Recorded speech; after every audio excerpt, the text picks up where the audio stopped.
मेरे स्वामी को 1 साल की सजा मिली है। उनका अपराध सिर्फ इतना था कि 3 रोज पहले जेठ की तेज गर्मी में उन्होंने कई राष्ट्र सेवकों की पानी व शरबत के साथ खातिरदारी की थी। मैं उस दौरान कोर्ट में खड़ी थी। ऐसा लग रहा था मानो कमरे से बाहर खड़े शहर की सभी राजनीतिक चेतना किसी बंदी पशु की तरह जोर जोर से चीख रही हो। मेरे स्वामी बेड़ियों से बंधे हुए लाए गए। इस दौरान हर तरफ सन्नाटा पसर गया, लेकिन मेरे मन में कोहराम मचा हुआ था। क्रोध का आवेश मन ही मन फूटकर बाहर आना चाह रहा था। मुझे इतना गुमान कभी नहीं महसूस हुआ था। सामने कुर्सी पर बैठा अंग्रेज जज व उसके बगल में खड़े लाल रंग की पगड़ी बांधे पुलिस अफसर सभी मुझे नीच दिख रहे थे। बस यही मन कर रहा था कि तुरंत दौड़कर अपने स्वामी के पैरों में गिर जाऊं और वही प्राण त्याग दूं। कभी शांत, कभी चंचल तो कभी आत्मसम्मान से भरी मूर्ति सी दिख रही थी मैं। मेरे मुख पर किसी तरह का अफसोस या ग्लानि नहीं झलक रही थी।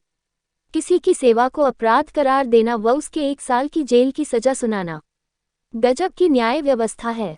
ऐसे में तो मैं 100 बार ये गुनाह करने को तैयार हूँ।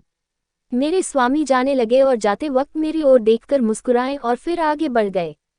कोर्ट से बाहर आकर मैंने 5 रुपये की मिठाई खरीदी और कुछ राष्ट्रीय सेवकों को आमंत्रित कर मिठाई खिलाया। उसी दिन शाम होते ही मैं पहली बार कांग्रेस के जलसे में शामिल होने से खुद को रोक न सकी। यही नहीं, मैंने मंच पर जाकर भाषण भी दिया। अंदर द्वेष इतना भरा था कि सत्याग्रह का प्रण भी ले लिया। उस समय मेरे अंदर इतनी शक्ति कहाँ से आ गई मुझे खुद भी पता नहीं चला, लेकिन हाँ, सब कुछ न्यौछावर हो जाने के बाद अब किस बात का डर था। भगवान का कठिन से कठिन प्रहार भी अब मेरा क्या ही बिगाड़ सकता था। अगले दिन मैंने पिताजी व ससुर जी के लिए 2 पत्र लिखे। ससुर जी को पेंशन मिलती थी और पिताजी जंगल के महकमे में अच्छे पोस्ट पर आसीन थे। परंतु अफसोस कि सारा दिन बीत जाने के बावजूद कोई जवाब नहीं आया। उसके अगले दिन भी किसी का खत नहीं आया, लेकिन तीसरे रोज दोनों लोगों का जवाब आया। ससुर जी ने पत्र में लिखा था कि मुझे लगा था कि वृद्धावस्था में तुम दोनों मेरा सहारा बनोगे, लेकिन अब कोई फायदा नहीं। तुम दोनों ने मेरी आस पर पानी फेर दिया। मुझे सरकार से पेंशन मिलती है, लेकिन तुम्हें अपने यहाँ रखकर मैं इस पेंशन को नहीं खोना चाहता। पिताजी के पत्र में भी कुछ ऐसा ही कठोर जवाब सुनने को मिला। पिताजी को इसी वर्ष ग्रेड मिलने वाला था, परंतु अगर वो मुझे अपने पास बुलाते तो उन्हें ग्रेड से हाथ धोना पड़ता। ऐसे में वो मेरी मौखिक रूप से मदद करने के लिए तैयार थे। मेरा मन दुखी हुआ और मैंने इन दोनों खत को जला दिया व उसके बाद उन्हें और कोई खत नहीं लिखा। इसे ही कहते हैं स्वार्थ, जिसका प्रभाव इतना प्रबल होता है कि वक्त पर अपनी संतान भी नहीं नजर आती। ससुर व पिता दोनों ने मुंह फेर लिया, लेकिन अभी मेरी आयु ही क्या है, अभी तो मुझे दुनिया देखनी है। इतने में किसी ने बाहर मेरे दरवाजे की कुंडी खटखटाते मुझे आवाज दी। मैं सहम गई, मेरे रोंगटे खड़े हो गए। मैं दरवाजे पर कान लगाकर सुनने की कोशिश कर रही थी कि कहीं वो बदमाश तो नहीं। फिर मैंने कठोर आवाज में कहा, कौन है, क्या काम है? बाबू ज्ञानचंद की आवाज सुनकर मैं थोड़ी शांत हुई। ये मेरे स्वामी के सबसे अच्छे मित्र हैं। उनके साथ एक महिला भी आई थी, वो उनकी पत्नी थी। पहली बार वो मेरे घर आई। मैंने उन्हें आदर भाव से प्रणाम कर अंदर बुलाया। ये दोनों ऊपर आकर बैठे व बेहद ही दरियादिल से मुझे संतावना देने लगे। उनकी पत्नी के विचार देखकर मुझे ये समझ आ गया कि वो एक सशक्त महिला है। उनके चेहरे से ही उनकी प्रतिभा झलक रही थी। दोहरी कदकाठी के साथ चेहरे पर रोब व जेवरों से लदी किसी महारानी से कम नहीं लग रही थी।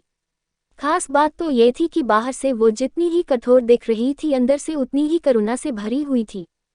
उनसे बातचीत शुरू हुई। ज्ञान जी की पत्नी, क्या घर पर किसी को खत लिखा?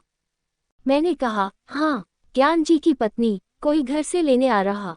मैंने कहा, नहीं, पिताजी व ससुर जी में से कोई मुझे अपने साथ रखने को तैयार नहीं है। ज्ञान जी की पत्नी, तो फिर आगे क्या करने का सोचा है? मैंने कहा, फिलहाल के लिए तो यहीं पर हूँ। ज्ञान जी की पत्नी, हम लोगों के साथ हमारे घर क्यों नहीं चल रही हो? अकेले मैं तुम्हें यहाँ नहीं रहने दूंगी। इस दौरान खुफिया के दूत घर के बाहर डटे हुए हैं। मुझे आशंका हो गई थी कि ये खुफिया के दूत ही होंगे। ज्ञान जी ने अपनी पत्नी की ओर देखा और पूछा, मैं तांगा ले आऊं?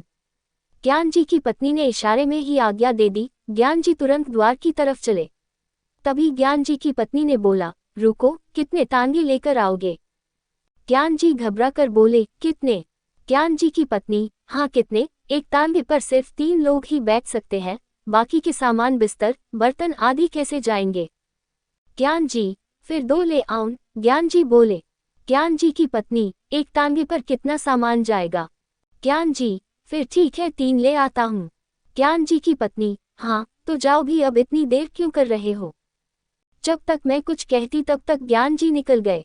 मैंने संकोचते हुए उनकी पत्नी से कहा, मेरे आने से आपको तकलीफ होगी।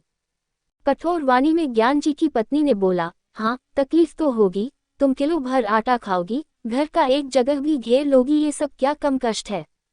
इतना सुनकर मैंने कहा, क्या बहन आप भी?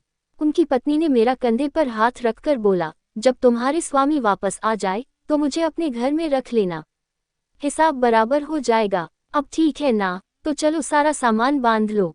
ये सब देखकर बिल्कुल सपने जैसा लग रहा था, इतनी उदार स्त्री मैंने आज तक नहीं देखी थी। मुझे उनमें बड़ी बहन दिख रही थी। ऐसा लग रहा था जैसे क्रोध व चिंता जैसी चीजों पर उन्होंने काबू पा लिया है। हर वक्त उनके मुख से मधुर वाणी निकलती थी जैसे मानो सरस्वती का वास हो। उनकी कोई संतान नहीं थी, लेकिन फिर भी वो दुखी नहीं थी। घर का काम वो स्वयं करती और बाहर के काम के लिए एक लड़का रख रखा था। आश्चर्य तो इस बात का था कि दिन भर मेहनत करने के बाद भी वो कभी आराम न करती। यही नहीं, उनका आहार भी बेहद कम था। इतना ही नहीं, दिन भर वो मुझे कुछ न कुछ खिलाने के लिए परेशान रहती। एक काम नहीं करने देती, बस यहाँ यही बुरा लगता था। मगर इनके घर कैसे एक सप्ताह गुजर गया पता तक नहीं चला। तभी मुझे एक दिन वो दूत यहाँ दिखाई दिए। उन्हें यहाँ देख मैं घबरा गई। मैंने सोचा ये मेरे पीछे यहाँ तक आ गए। तभी उन्होंने कहा कि कुत्ते हैं, भौंकने के अलावा कुछ नहीं कर सकते। मैं मन ही मन चिंतित थी। फिर भी ज्ञान जी की पत्नी ने वहीं बैठे हुए कहा कि बात क्या है, बताते क्यों नहीं? ज्ञान जी ने कहा, पहले इधर आओ। इतने में मैं खुद वहां से दूर जाने लगी। तभी ज्ञान जी की पत्नी ने मुझे हाथ पकड़कर रोक लिया। मैं कोशिश करके भी उनसे हाथ नहीं छुड़ा पाई। ज्ञान जी मेरे सामने वो बात नहीं कहना चाहते थे, लेकिन उनसे इंतजार भी नहीं हो रहा था। उन्होंने तुरंत कहा, आज मेरे व प्रधानाचार्य के बीच झगड़ा हो गया। पत्नी ने बड़े ही बनावटी शब्दों में कहा, क्या सच में? तब तो तुमने उन्हें खूब पीटा होगा। ज्ञान जी, तुम्हें मजाक सूझ रहा है, यहाँ मेरी नौकरी आफत में है। पत्नी, जब इतना ही डर था तो झगड़े क्यों? ज्ञान जी, मैं नहीं झगड़ा, उसने मुझे बुलाकर खूब सुनाया। पत्नी, बिना मतलब के। ज्ञान जी, अब क्या बताऊं? पत्नी, मैंने कई बार बोला है ये मेरी बहन है, तुम इसके सामने सब कुछ बोल सकते हो। ज्ञान जी, अच्छा, पर जब बात इनके बारे में हो तो?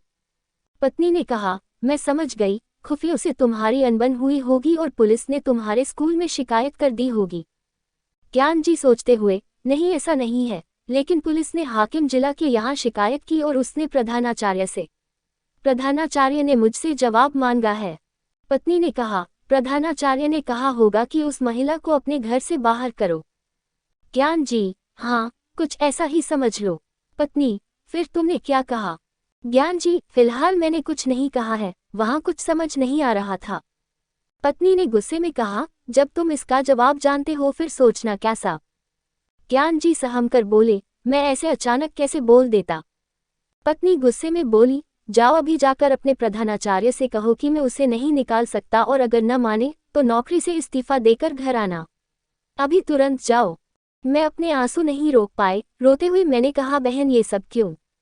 ज्ञान जी की पत्नी ने मुझे डांटा और कहा, तुम बिल्कुल चुप रहो, नहीं तो कान पकड़ लूंगी। तुम क्यों बीच में बोलती हो? हम जब भी रहेंगे तो एक साथ ही रहेंगे, अगर जिएंगे तो साथ, मरेंगे तो भी साथ। पति को सुनाते हुए कहा, इनकी आधी उम्र बीत गई लेकिन इन्होंने कुछ नहीं सीखा। अब खड़े क्यों हो? तुम्हें बोलने में डर लग रहा तो मैं जाकर कह दूं। ज्ञान जी ने गुस्सा होकर बोला, कल जाकर बोल दूंगा, इस समय पता नहीं वो होगा भी या नहीं।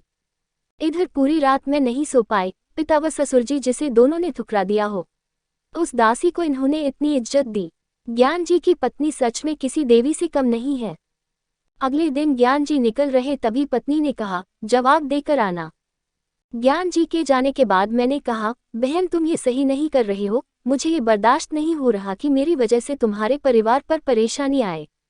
ज्ञान जी की पत्नी से हंसते हुए कहा, हो गया या और कुछ बोलना है? ज्ञान जी की पत्नी ने पूछा कि अच्छा ये बता कि तुम्हारे स्वामी आज जेल की सजा क्यों काट रहे? बस इसलिए क्योंकि वो राष्ट्रीय सेवकों की सेवा कर रहे थे। आखिर राष्ट्र की सेवा करने वाले वो लोग कौन हैं? ये हमारे लिए क्यों संघर्ष कर रहे हैं? इनका भी तो परिवार होगा, कारोबार होगा, पर ये सब त्याग कर वो हमारे लिए लड़ रहे हैं। ऐसे लोगों की सेवा कर जेल जाने वाले तुम्हारे पति भी किसी वीर से कम नहीं। ऐसे वीर की पत्नी के दर्शन मात्र से ही आत्मा तृप्त हो जाएगी। फिर मैं नहीं, तू मुझ पर एहसान कर रही है। मैं चुपचाप उनकी बात सुनती रही और कुछ नहीं बोल पाई। संध्या हो गई, ज्ञान जी घर आए तो उनके चेहरे पर अलग सी चमक नजर आ रही थी। पत्नी ने पूछा, हार कर आए या जीत कर?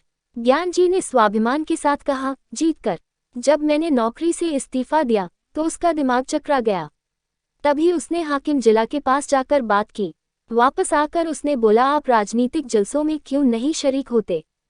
मैंने बोला, ना भाई, मैं कभी न जाऊं। उसने पूछा, क्या आप कांग्रेस के सदस्य हैं? मैंने बोला, नहीं, और न ही किसी सदस्य से मेरा कोई संबंध है। उसने पूछा, क्या कांग्रेस के फंड में आप दान करते हैं? मैंने बोला, ना भाई, फूटी कौड़ी भी नहीं। उसने कहा, तो ठीक है, मैंने आपका इस्तीफा अस्वीकार कर दिया।